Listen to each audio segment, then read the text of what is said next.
Je m'appelle Lionel Messi, j'ai 13 ans, je joue avant-centre. Papa, je vais être en retard pour le match. Il s'était enfermé dans la salle de bain. Ouais, je m'en souviens. Dans notre quartier, quand les rues étaient inondées, quand les égouts débordaient, on avait de l'eau jusqu'aux genoux. On jouait au foot dans la fange, en risquant une infection. Le problème, c'est que quand on gagnait 2-1 ou 3-1 ou 3-2, c'était trop déprimant. Avec Léo, on gagnait 7-0 ou 8 ou 9. Sans Léo, 2 ou 3-1. Une fois, on a gagné 16-0, tu te souviens?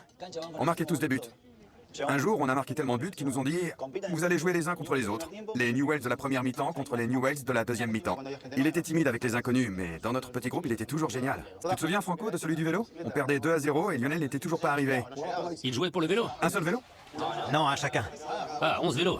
Ouais, c'est ça. Après le premier prix, il y avait les deuxième et troisième prix. Mais nous, on voulait les vélos. Papa, je vais être en retard pour le match. Il s'était enfermé dans la salle de bain. Ouais, je m'en souviens. Newell's Boys forma con los siguientes jugadores. Con el 1, Juan Leguizamón. Con el 2, Mariano Miró. Bruno Milanese con el 3. Con el 4, Héctor Correa. El 5 para Lucas Escalia. El 6, Federico Rosso. Franco Casanova con el 8. Diego Rovira con el 9. Gerardo Grigini con el 10. Y Lionel Messi con el 11.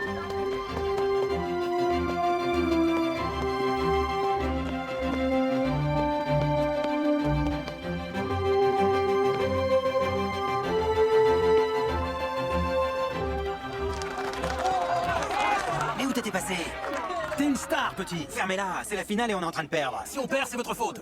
On perd 2-0, Léo. Une photo, une photo. Pablito, applique-toi sur tes frappes. Il reste combien? 20 minutes, Léo. Arbitre, changement, changement. Vous allez la fermer. Pablito, viens ici. Le gardien est nul sur les tirs au ras du sol. D'accord? Allez, allez, vas-y. Son père l'emmenait jouer, mais il ne se mêlait jamais aux autres parents. C'était quelqu'un de calme. Il se plaçait derrière les cages pour regarder jouer son fils.